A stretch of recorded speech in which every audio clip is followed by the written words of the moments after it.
어떠한 권세도 끊을 수 없는 우리를 향한 아버지의 사랑으로 인하여서 우리가 새 생명을 얻었습니다. 우리에게 허락되어진 이 하나님의 자녀가 되는 권세를, 우리에게 허락하여 주신 생명의 멸류관을 빼앗기지 않고 끝까지 지키며 이기는 자 되게 하여 주옵소서. 오늘 하늘의 문을 열어주시고 주의 백성을 위하여 예비하여 주신 아버지의 영광의 영을 한량없이 부어 주시옵소서. 예수님 이름으로 기도드립니다. 아멘. 함께 나눌 말씀, 지난주에 이어서 누가복음 17장 26절에서 30절 말씀 함께 합독하겠습니다.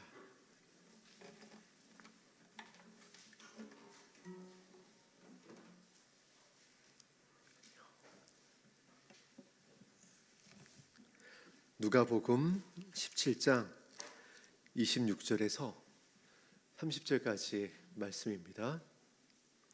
우리 다 같이 한 목소리로 합독합니다. 노아의 때에 된 것과 같이 인자의 때에도 그러하리라.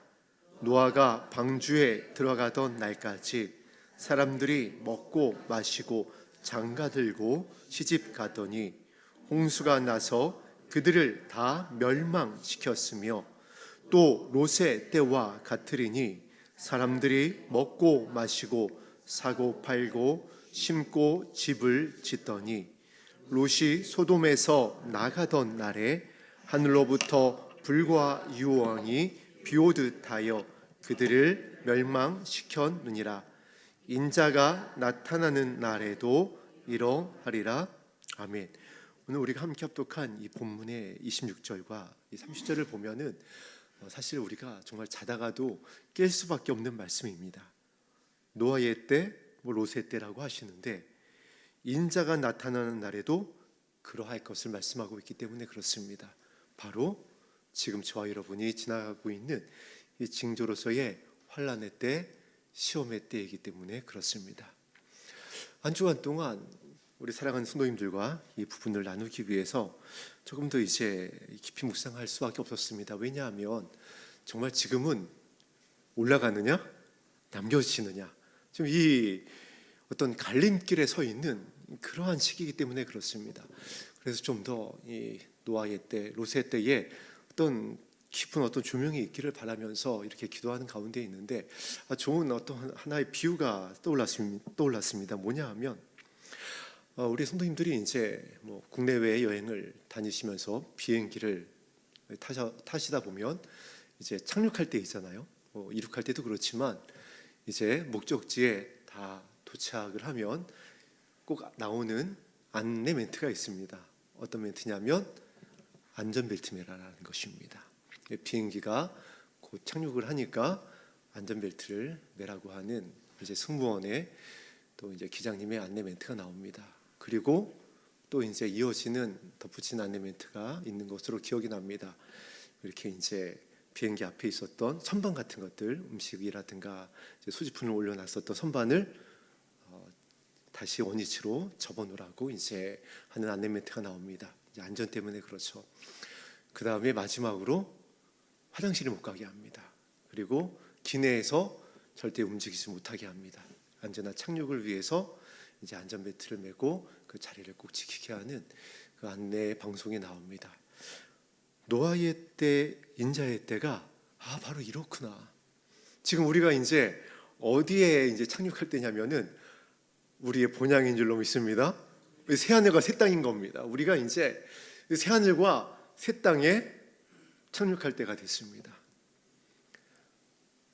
정말 이 마지막 때는 급히 왕래하는 때라고 그랬잖아요. 다니엘서에 지식이 더하여지고 급히 왕래하는 때라고 그랬습니다.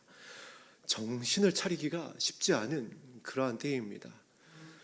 여러분들이 그 뉴스를 통해서 보셨겠지만은 이제 하이프루프라고 그래가지고 서울에서 부산까지 단 몇 분 만에 가는, 미국 동부에서 서부까지 10여 분 만에 가는 그러한 열차가 지금 시험 운행을 이미 마치고 개발 단계에 들어가 있는 그러한 때를 지나가고 있습니다.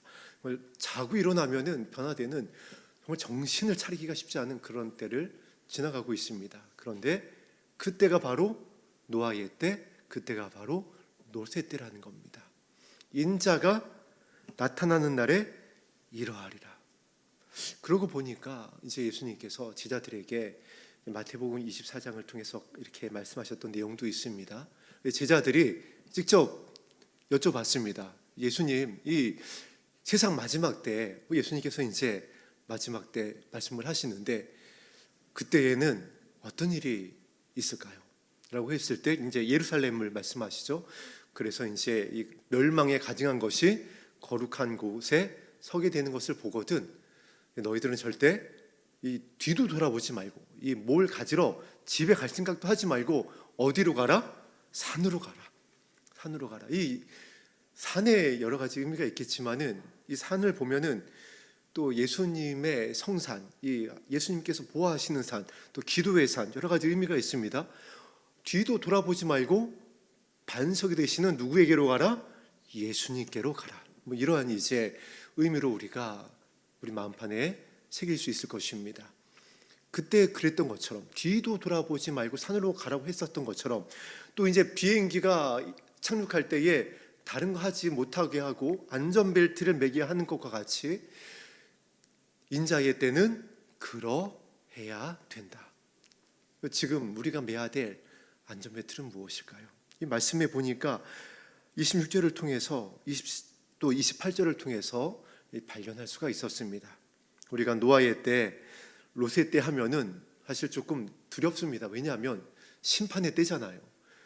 노아의 때 어떤 심판이 있었는지, 롯의 때 소돔과 고모라에 어떤 심판이 있었는지 잘 알고 있기 때문에 사실 이 말씀을 우리가 대하게 되면 두려운 마음이 드는 것을 사실 피할 수가 없습니다.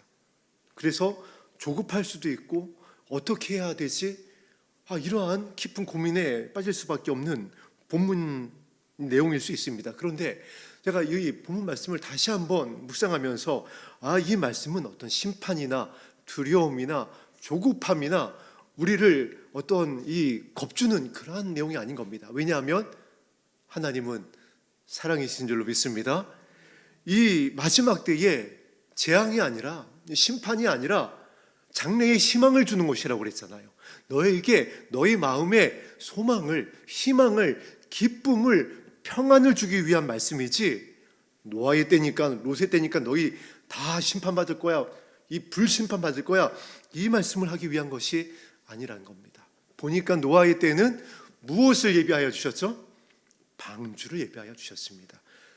노아의 때 그렇다라고 한다면 지금도 동일하게 방주를 예비하여 주신다라는 겁니다. 롯의 때는 롯을 구원하기 위해서 아브라함의 기도를 기억하시고 천사들을 보내서 무엇을 더하여 주셨냐라고 그랬냐면 자비를 더하여 주셨다라고 그랬습니다.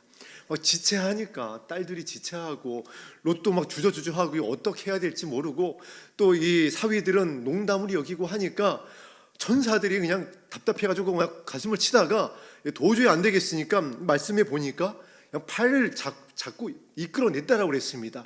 그래서 그 부분을 성경은 이렇게 기록하고 있습니다.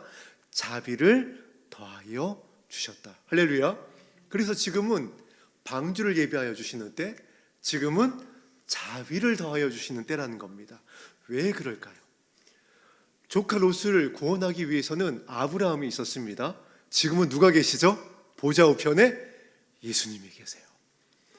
보좌 우편에서 영원한 중보자가 되시는 예수님께서 저와 여러분들을 살리기 위해서 하나님께 기도하고 계시는 겁니다. 우리 열린 하늘문교회를 지키시기 위해서, 우리 열린 하늘문교회 한 영혼도 잃어버린 바 되지 아니하고 다 살리길 원하시는 아버지의 뜻을 이루시기 위해서 예수님께서 지금 보좌 우편에서 저와 여러분들을 위해서, 우리의 자녀를 위해서 중보하고 계신 때가 지금 이때인 줄로 믿습니다.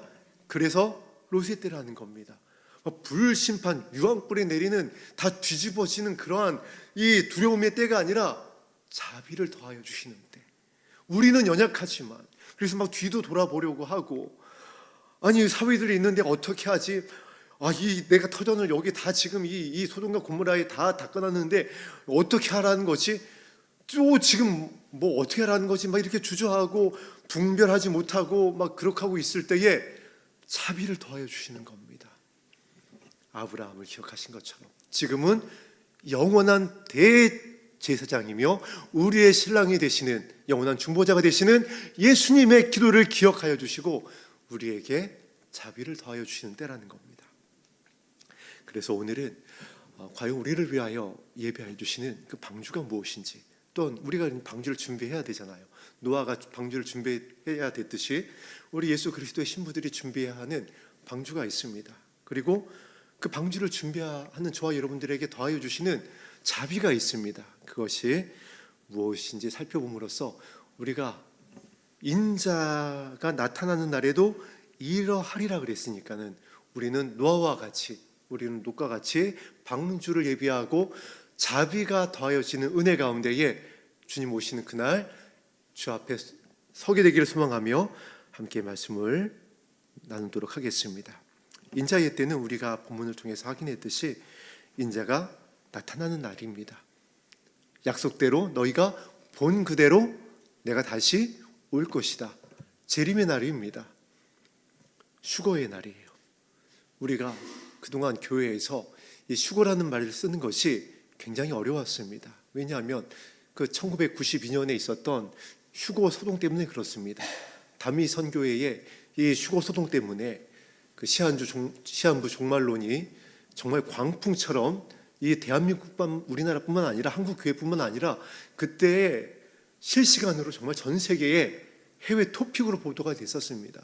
그래서 그때 이후로 교회에서 이 휴거라는 것을, 재림이라는 단어를 쓰는 것이 거의 금기시 됐어요.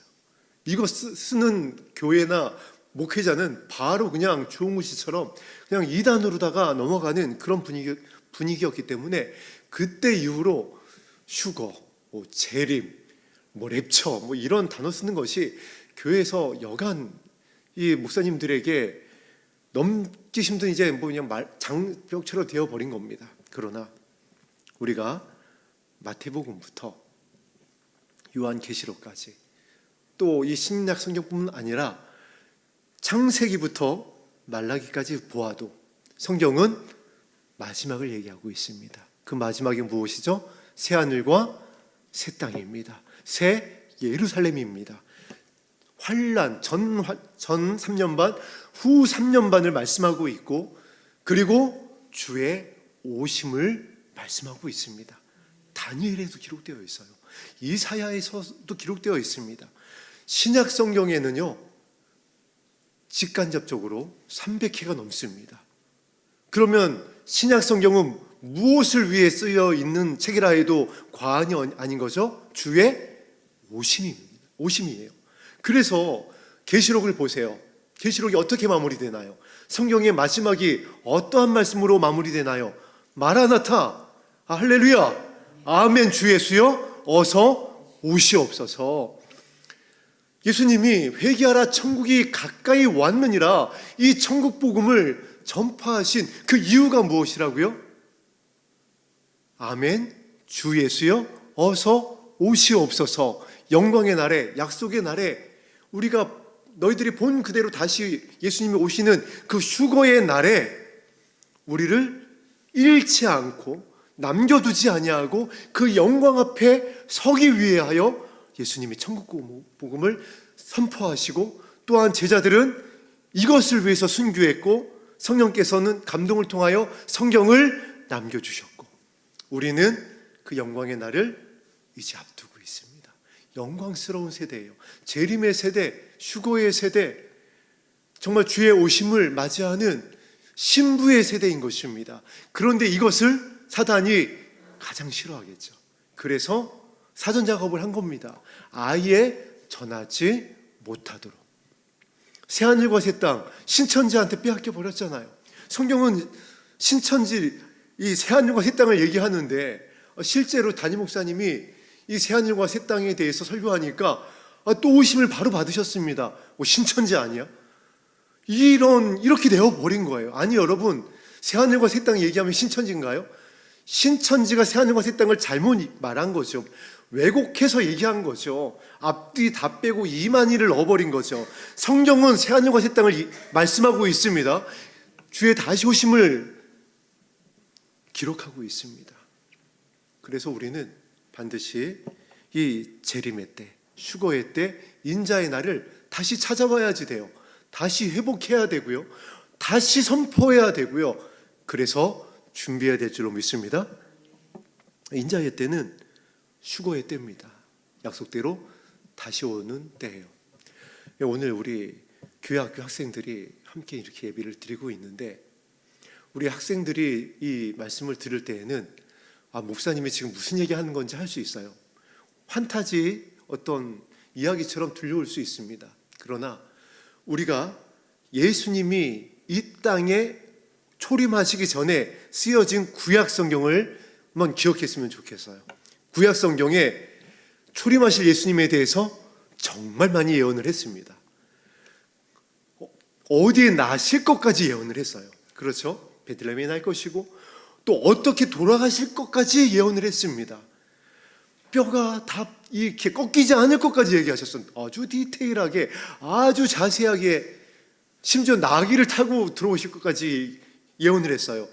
그 모든 구약 성경의 예언이 초림하실 예수님, 메리 크리스마스에, 우리가 내일 이제 성탄절인데 주의 오시는 때에 모두 다 이루어졌습니다. 할렐루야.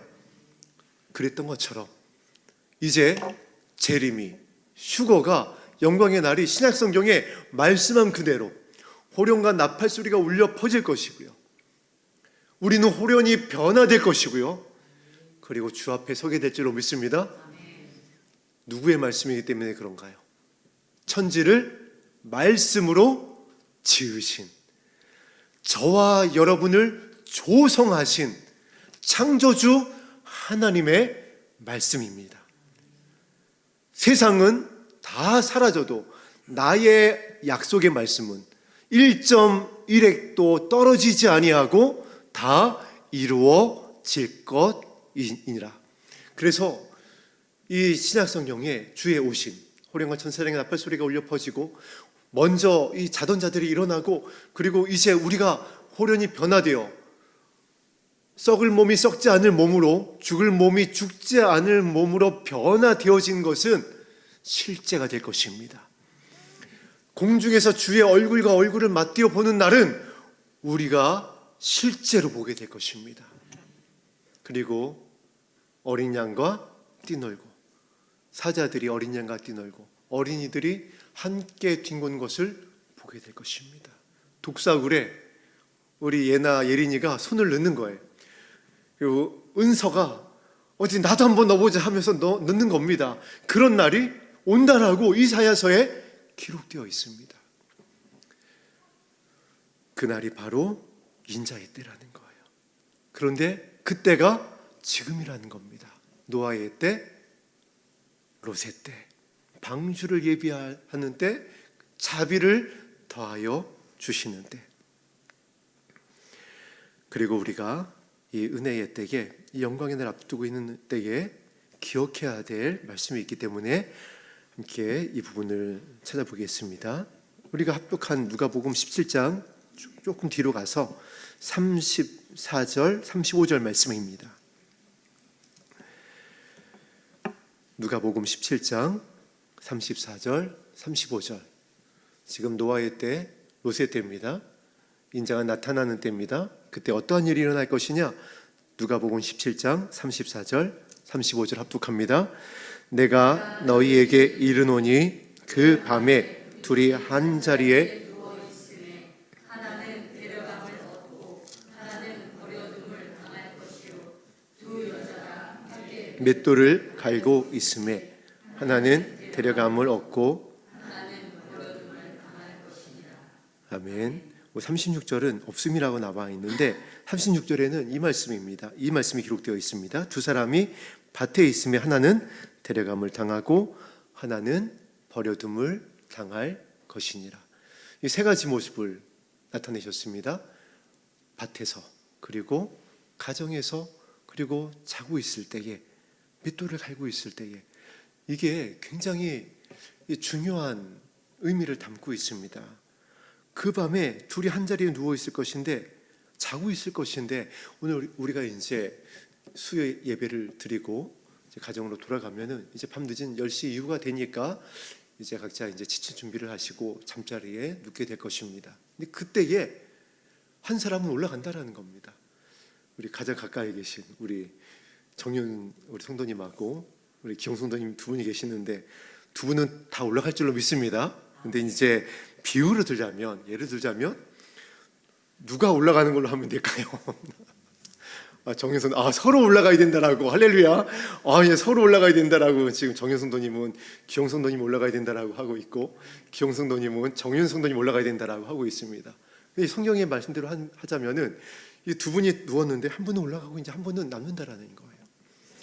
그리고 이제 우리 예나하고 예리나 둘은 누가 올라가고 누가 남는 걸로 할래? 둘이 지금 이제 밭에서 일하고 있어. 아니 학교에서 공부하고 있어.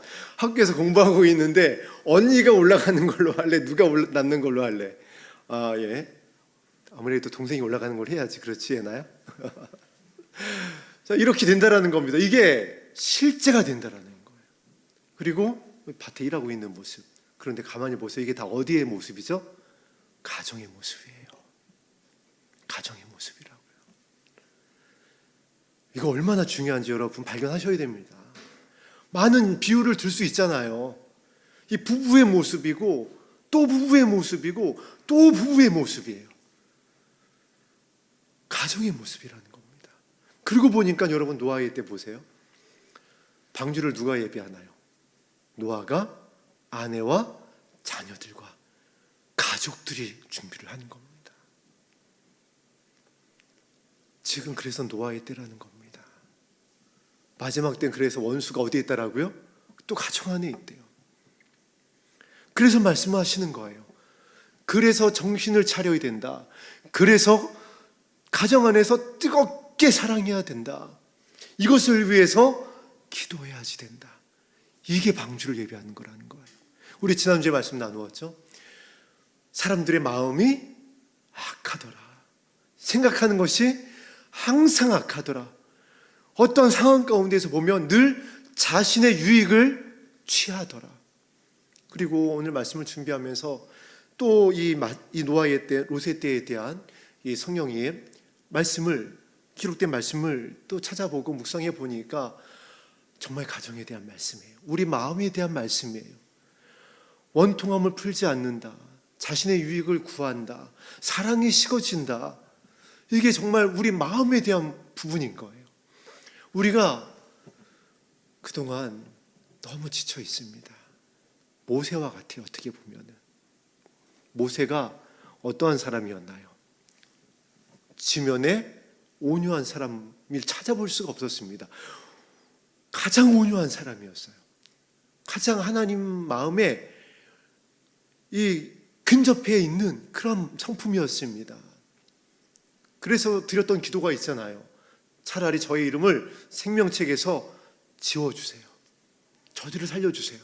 하나님, 저를 차라리 생명책에서 지워주시고 저 이스라엘 백성들 하나님 멸망시키시면 안 되십니다.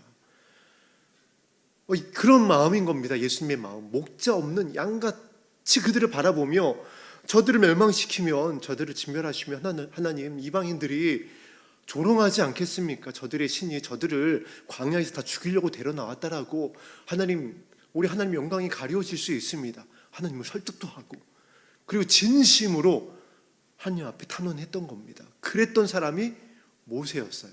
그 온유함을 가지고 그 40년 동안 사실 이 양들을 보면서 다듬어졌던, 하나님께서 만져주셨던 정말 성품이었습니다.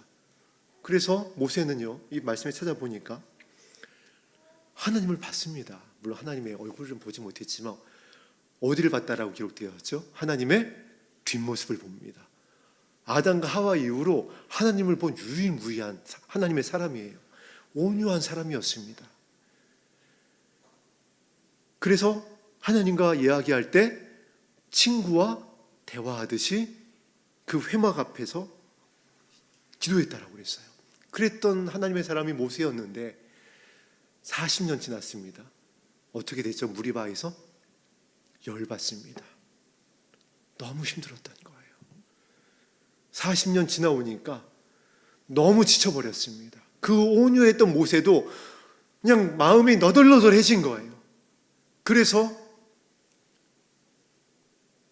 우리가 알고 있듯이 내가 너희를 위하여 물을 내려 하면서 지팡이로다 인정사정 없이 바위를 2번 내려칩니다. 이거 굉장히 폭력적인 겁니다. 이게 어떻게 보면 바위를 보고 이거 이스라엘 백성 아니면 이스라엘 백성 중에 누구 진짜 제일 말 안 듣는 어떤 장로라든가 뭐 자기 정말 힘들게 있었던 모세 너만 기도하냐 나도 기도한다라고 했었던 어떤 누구를 생각하고 두들겨 그냥 2번 내리쳤을 수도 있어요. 모세조차 그랬다라고요. 우리는 어떠할까요? 이 마지막 때의 신부들이 어떠하겠냐라는 거예요.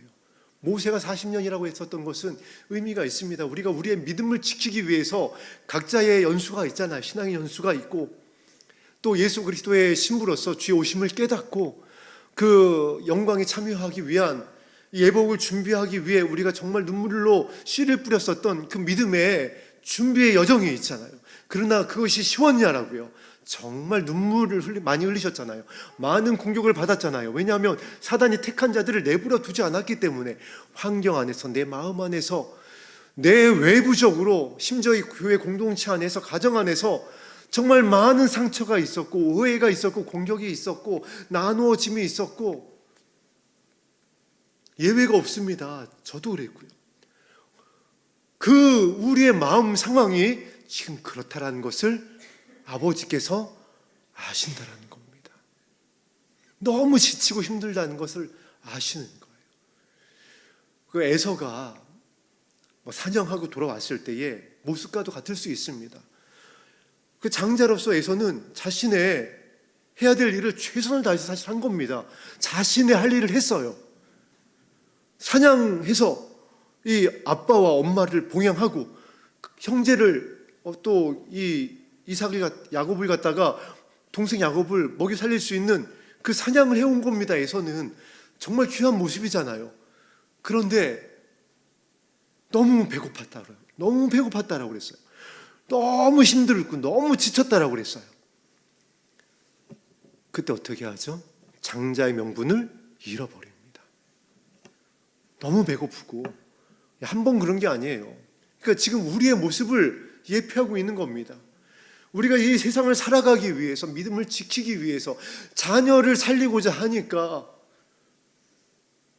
우리 교회 학교 학생들도 그렇죠. 우리 수련회 갔다 왔잖아요. 거기에서 막 우리 강사 목사님들이 믿음에 대해서 얘기하고 그래서 그때는 막 결단하고 내가 이제 정말 세상과 분리돼서 거룩하게 살 수 있을 것 같지만은 지금 이제 딱 6개월 지났어. 예나 예리나 윤서야 어때? 그때 결단했던 마음 솔직히 얼만큼 있어? 저 자신만큼? 사실 그렇다는 말이에요. 그게 예외가 없습니다. 어린아이든 어른이든 믿음의 연수와 상관이 없이 여러분 지금은 그런 때입니다. 노아의 때, 롯의 때예요. 사단이 울며 삼킬 자를 찾는 때, 막 불화전을 막 쏴댄대요. 그래서 너무 지치고 힘든 때라는 겁니다. 그래서 우리에게 예배해 주신 은혜의 말씀을 함께 확인해 보도록 하겠습니다. 누가복음 17장 20절입니다.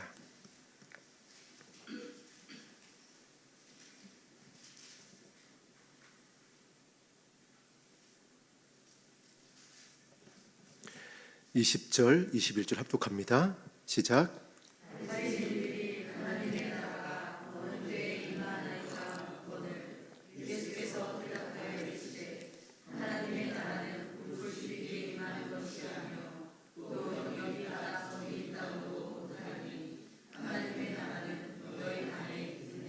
아멘. 하나님의 나라가 어디에 있다라고요? 우리 안에 있느니라. 여러분 이거 믿으시기를 주의 이름으로 축복합니다. 예수님은 우리 안에 있습니다. 하나님의 나라는 우리 안에 있습니다. 예수님이 주의 성령으로 우리를 성전 삼고 세상 끝날까지 우리와 함께함을 믿습니다. 이거 하나면 충분하다라는 겁니다. 방주의 재료는요 이거 하나면 충분합니다. 이거보다 더 큰 자비가 어디 있겠어요? 노아의 때, 롯의 때 복잡하지 않다라는 겁니다. 여기저기 찾아다니지 말라는 겁니다. 어느 선지자 같은 어느 능력 있는 은사자의 어느 목사님에게 어느 교회에 있지 않더라고요. 누구에게 있더라고요? 우리 안에 있다라는 겁니다. 정말 그래요, 여러분. 우리가 이제 내년에 어떤 교회의 어떤 선교회, 해외 선교회 어떤 두 방향이 있습니다. 하나는 케냐고 하나는 에콰도르입니다. 케냐에 이제 선교하고 계신 제 지인 되는 목사님이 계세요. 정말 힘든 과정을 지나서 케냐에서 목회하고 계시는데 그쪽에 이제 좀 선교를 후원을 하려고 하고, 또 하나는 우리가 그동안 쭉 후원해 왔었던 에콰도르 선교사님입니다. 그래서 이곳에 이제 선교를 하려고 합니다.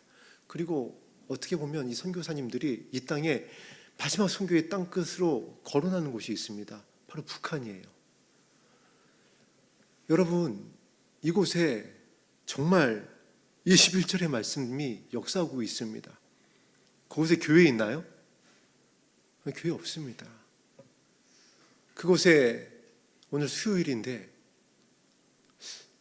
수요 예배를 드리고는 있는 곳이 있을 겁니다. 분명히 지하교회가 있다라고 그랬으니까. 근데 수요 예배는 드릴 수 있는데 그곳에 목사님 계신가요?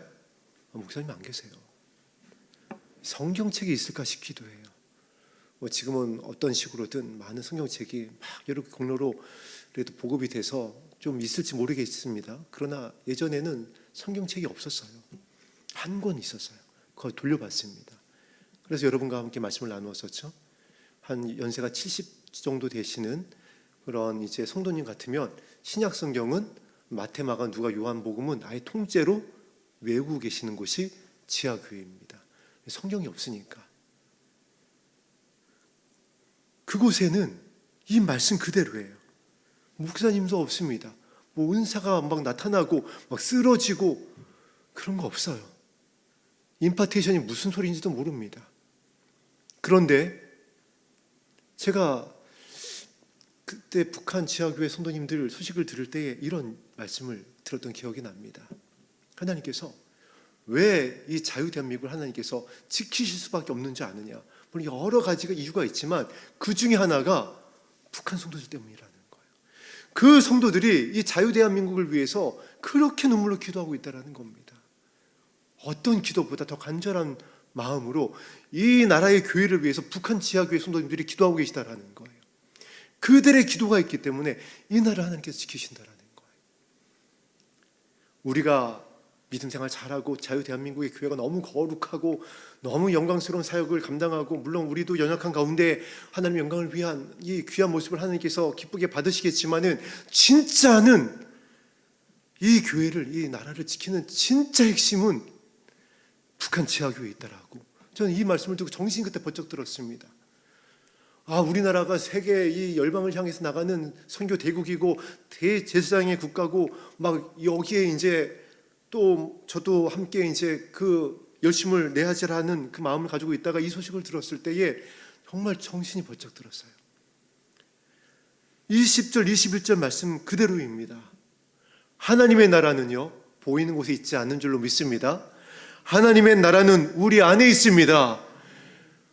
십자가에서 확증하셨고요. 그래서 아무도 캐내어갈 수 없는 생명의 말씀으로 우리 안에 넣어주셨어요. 믿음으로 넣어주셨습니다. 의롭다함을 받는다라고 그랬어요. 이 말씀을 붙잡고 기도하게 되어지면, 말씀에 의지하여 기도하게 되어지면 방주가 완성되어지는 겁니다. 자비를 더하여 주신다라고요. 그래서 이것이 거룩이라는 겁니다. 이것이 사랑이라는 거예요. 아버지의 사랑. 세상과 같지 않은 겁니다. 세상에서는요 이것도 해야 되고 저것도 해야지 되고 이 스펙도 쌓아야지 되고 이 정도는 올라왔어야지 되고, 아니요 여러분, 오늘 20절 21절 말씀 그대로입니다. 바리새인들이 하나님의 나라가 어느 때에 임하겠습니까? 이 말씀을 우리가 이제 우리에게 비춰보자면은 누가 신부가 되겠습니까? 누가 거룩한 등과 함께 기름을 준비한 신부가 되겠습니까? 예수님께서 말씀하시는 겁니다.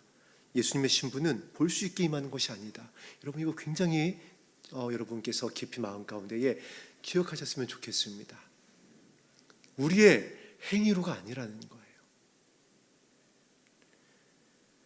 하나님의 나라는, 그리스도의 신부는 너희 안에 있다, 너희 가운데 있다, 너희 속에 있다, 너희 마음 가운데 있다.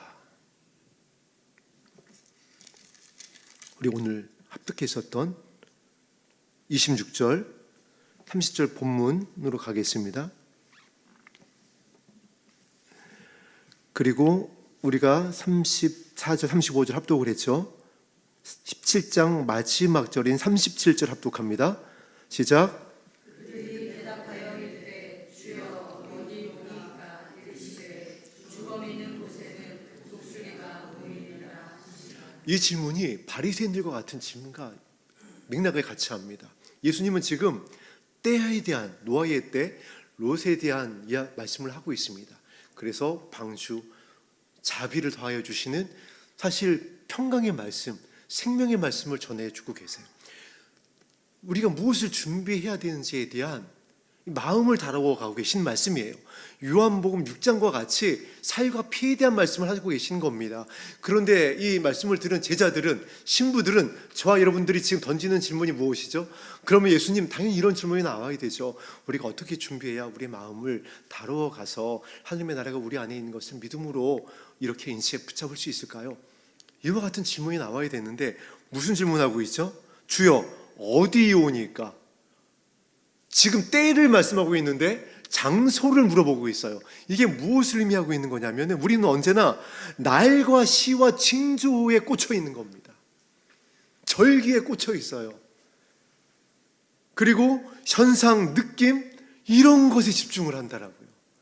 누가 이렇게 말씀했대, 누가 이렇게 예언을 받았대, 누가 예수님과 친밀한데 이렇게 음성을 들었대, 여기에 매여가지고 이거를 쫓고 있더라고요. 그래서 예수님이 말씀하신 겁니다.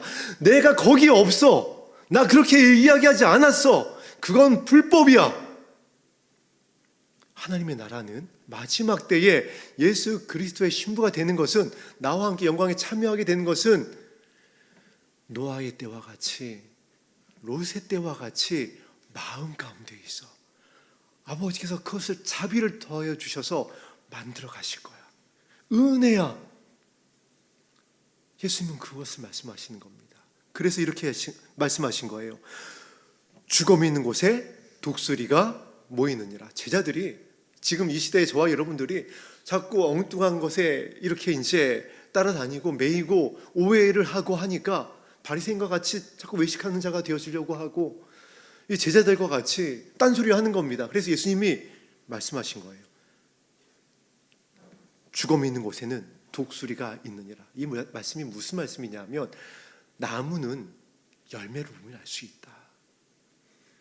살아있다 하지만 행함이 없는 믿음은 죽은 믿음이야. 너희가 예수 그리스도의 신부야? 그런데 가정 안에서 발을 씻기지 못하고 있어? 가정 안에서 나의 선함을 나타내지 못하고 있어? 너희 안에는 하나님의 나라가 없다라는 거예요. 가짜라는 거예요. 지금 예수님이 그 말씀하시는 거예요. 그래서 은혜라는 겁니다. 방주를 예비하라는 거예요. 마음 안에 자비를 더하여 주실 것이라는 겁니다. 방주를 더하고자 하는, 마음을 새롭게 하고자 하는 그들에게 반드시 자비를 더하여 주실 것이다. 어떤 자비인가요? 성령을 물 붓듯이 부어 줄 것이니라. 남종과 여종에게, 자녀들에게, 청년들에게, 노인들에게, 아비된 세대들에게 내가 막 부어줄 것이다. 모든 것을, 마음을 준비해서 자비를 더하여 주신 은혜 가운데에 참여하기를 원하는 모든 세대들에게 모든 것을 동원하실 것이라는 말씀이에요. 그러고 보니까 여러분, 우리 교회 정말 정확히 맞는 말씀 아닌가요? 이 교회 예비하여 주셨잖아요. 땅을 예비하여 주셨잖아요. 고센 땅이 되게 해달라고 10년 동안 중보하는 거룩한 땅이 되게 하여 주셨잖아요. 건축할 수 있는 김태근 집사님을 예비하여 주셨고요. 여러분의 모든 가정 발걸음을 예비하여 주셨고요. 할렐루야. 예수님은 중보자가 되어주셔서 이 교회를 위하여 지금도 기도하고 계시고요.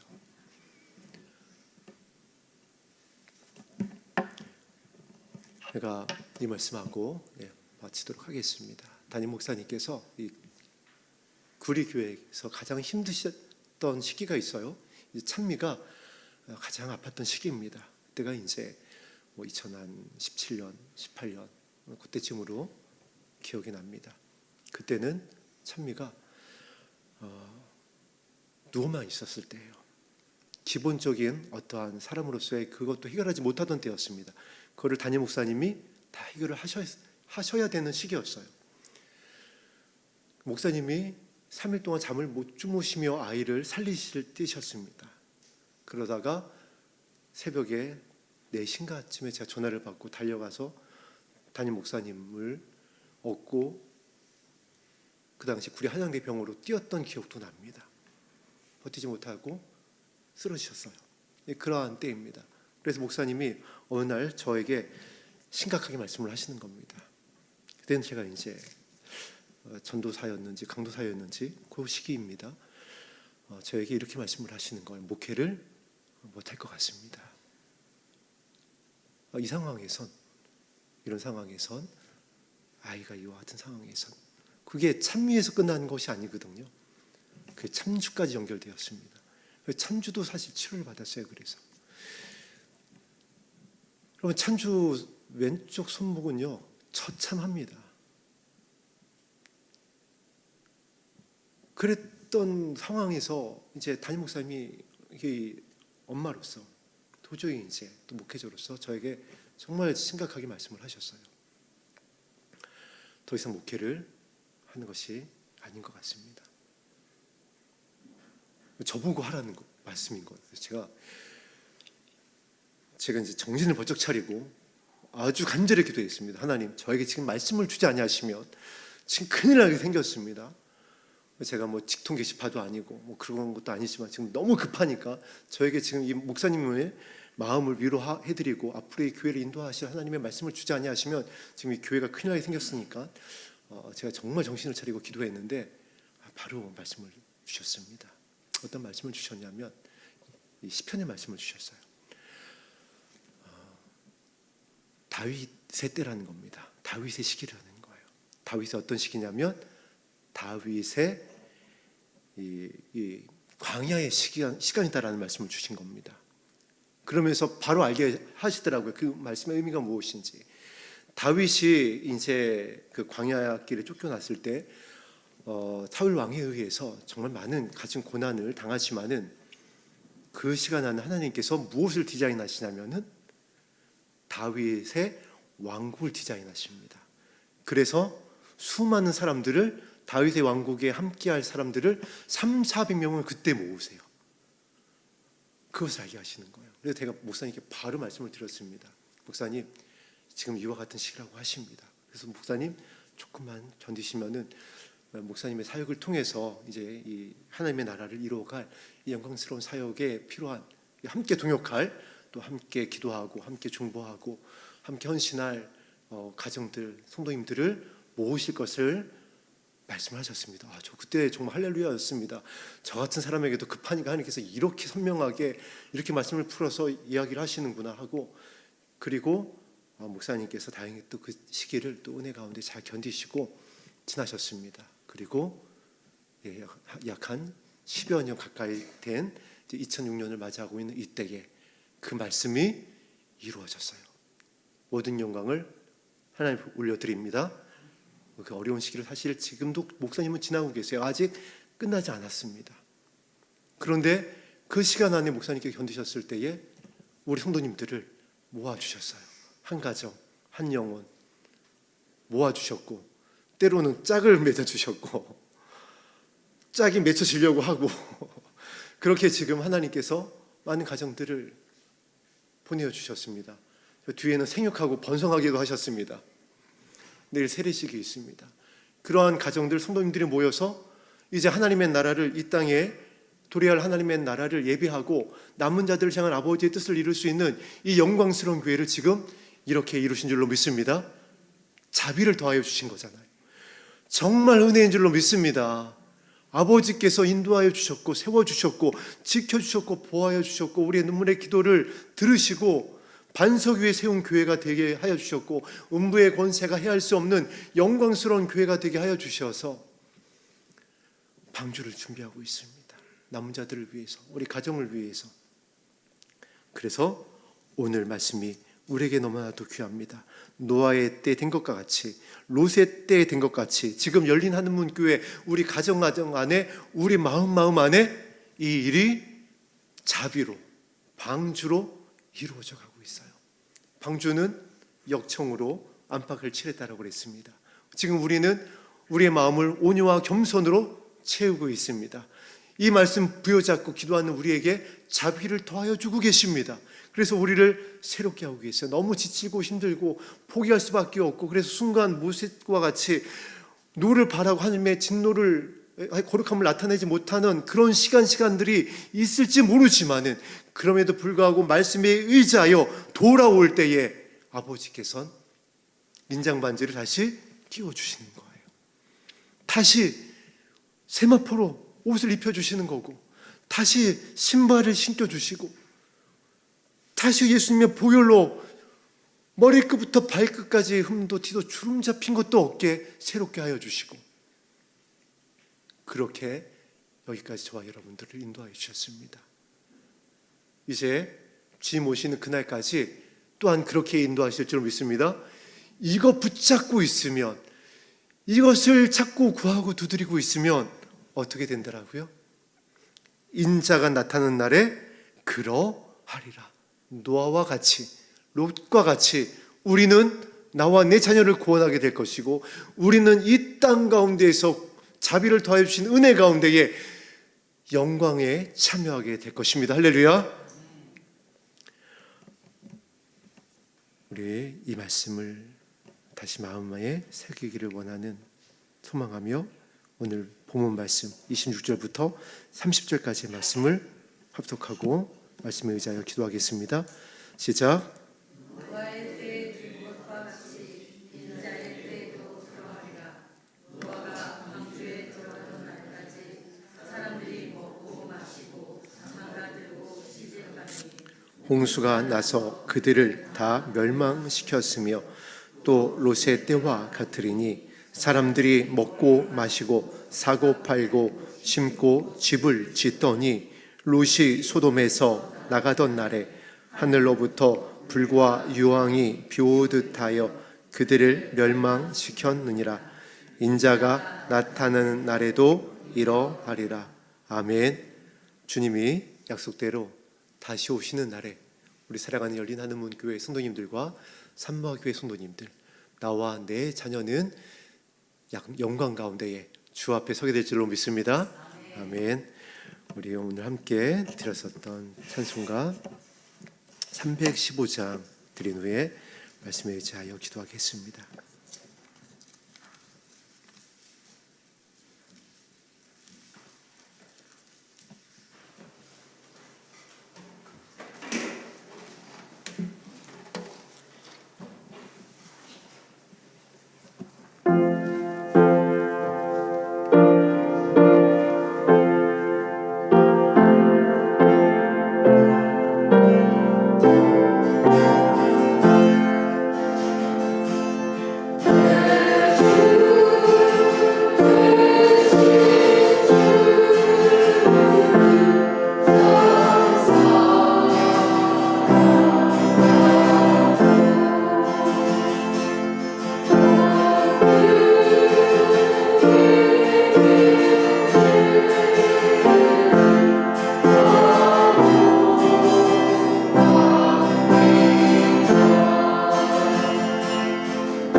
내일 성탄 감사 예배로 우리가 본당 11시에 모여서 예배를 드립니다.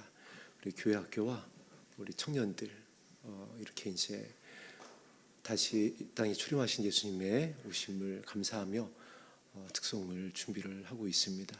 그리고 담임 목사님과 우리 김민 전사님이 열심히 이렇게 이제 인터넷을 찾고 구하고 두들겨서 우리 성탄 선물을 정교인 선물로 준비를 했습니다. 여러분께서 이제 이렇게 이제 풍성한 은혜가 있는 나를 위하여 하나님께서 여러 가지를 준비하게 하셨고 또 우리의 예배를 기뻐하시며 받으실 줄로 믿습니다. 이제 성탄절에 대해서 여러분들께 한 가지 또 이제 부탁을 드리고 싶은 것이 있습니다. 무엇이냐면 여러 번 이제 전화도 받고 또 질문도 받고 해서 한 번 더 말씀을 드리겠습니다.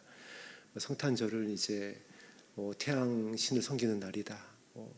리무롯의 생일이다. 그래서 이날 예배를 드리는 것은 마치 이제 그 우상을 숭배하는 것과 같다라고 하며 성탄절을 교회에서 없애버려야 된다. 이제 이러한 분위기의 질문이나 또한 이야기를 몇 번 들었습니다. 이것에 대해서 여러분들께 분명히 말씀을 드리겠습니다. 이것이야말로 미혹입니다. 이것이야말로 가짜 뉴스입니다. 왜냐하면 니무롯의 생일이든 태양절이든 태양신에게 제사를 드리든 날이든 그건 그럴 수 있습니다. 그런데 더 정확한 팩트가 있습니다. 무엇이냐면 성탄절을 이날 25일로 정한 이유예요. 이거는 문헌에도 그대로 나와 있습니다. 무엇이냐면은 실제 이때 초대교회 당시에 이방신들을 섬기고 막 이 축제를 벌이는 이곳에 이게 영향력이 너무 컸던 겁니다. 어떤 거냐면은 지금 시대를 바라보면 되세요. 지금 크리스마스가 예수님 오신 거룩한 날로 지켜지고 있나요? 아니잖아요. 그냥 세상의 날입니다. 세상의 날이에요. 정말 처참하게 이 성탄절의 의미가 훼손되어지고 있는 때예요. 그런데 그때일수록 우리는 그래서 올해는 이제 좀 지나갔지만은 작년 재작년 무엇을 했었냐면 새벽송을 돌았어요. 우리 초들고 주의 오심을 기뻐하면서 이 동네 이렇게 다니면서 우리 찬송가를 드리면서 주의 오심을 세상에 전했습니다. 이랬던 것처럼 세상은 그와 같지만 깨어있는 우리는 주의 오신 날이다. 산타의 날이 아니라 주님이 초림주로 세상 죄를 지고 하는 하나님의 어린 양으로 오신 약속대로 오신 거룩한 날이다. 하늘의 영광이요 땅에는 기뻐하심을 입은 자들 중에 평화가 임한 날이다라는 것을 우리가 전하는 마음으로 새벽송을 돌았던 것처럼 초대교회 때는 어떻게 했냐면 일부러 이 날을 정한 거예요. 일부러 믿음의 사람들의 믿음을 지키기 위해서 일부러 이 날을 정한 겁니다. 그 태양신에게 절하고 니무롯 생일에 참여하고 이것이 아니라 오히려 우리 성도들의 믿음을 지키고 초대교회 성도들의 믿음을 지키기 위해서 일부러 이 날을 정하고 크리스마스로 어떻게 보면은 그 진짜 맞불을 놓은 겁니다. 거룩한 맞불을 놓은 거예요. 정확하게 주님이 언제 오셨는지는 성경 어느 곳에도 말씀하고 있지 않기 때문에 우리가 알 수 없습니다. 근데 이것조차 저도 묵상하다 준비하다 보니까 이거 일부러 그러신 것 같아요. 어떤 날을 문헌에 아니면 성경에 그 날을 딱 정해버리는 순간 우리는 또 그게 우상이 되어버립니다. 그 날이 우상이 되어져 버려요. 그래서 내가 그날 태어났다라든가 예수님께 집중하게 하는 것이 아니라 이럴 것 같은 겁니다. 마치 모세 시체를 아예 없애버린 것과 같은 거예요. 모세 시체를 놔두면 이것도 큰일 날 것 같으니까 모세 시체를 아예 찾지 못하게 한 것과 같습니다. 그래서 오히려 12월 25일을 이 이방인의 제사의 날을 예수님이 오신 거룩한 날로 정해서 우리 믿음의 사람들이 오히려 믿음을 지키고 이 땅에 오신 예수님의 의미를 기억하게 하는 날로 시작한 겁니다. 이게 참여하거나 우리가 거기에 우상 숭배하는 동참하는 것은 이거 잘못된 정보입니다. 마치 크리스마스를 퇴색시키는 거예요. 사단의 정말 마지막 때 아주 교묘한 미혹 중에 하나입니다. 여러분들께서 그래서 안심하시고 이거 정확한 팩트입니다. 여러분 정확한 사실이니까는 안심하시고 이 성탄 예배에 감사 예배로 참여하시고 함께 우리 교회 학교 학생들과 청년들의 그 특송에 우리의 마음을 담아서 향기로운 예배를 올려드리고, 또 한 가지 더 말씀드리자면은 이번 성탄 예배는 목사님께서 직접 이 예배의 흐름을 갖다가 새롭게 이제 우리 성도님들의 마음을 담아서 올려드리는 예배로 준비를 하셨습니다. 그것은 내일 참여해 보시면은 이제 예배 가운데 알게 되실 것 같습니다. 할렐루야.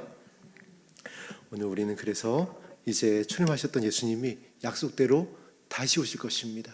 우리는 방주를 예배해야지 되고, 자비를 더해 주시는 은혜 가운데에 하나님의 나라가 우리 안에 있음을 붙잡고 우리의 믿음을 지키며 끝까지 견뎌야 되는 그 시험의 때를 지나가고 있습니다. 그래서 하나님은 아버지시기 때문에 이전에도 없었고 이후에도 없었던 은혜를 더하여 주실 것입니다.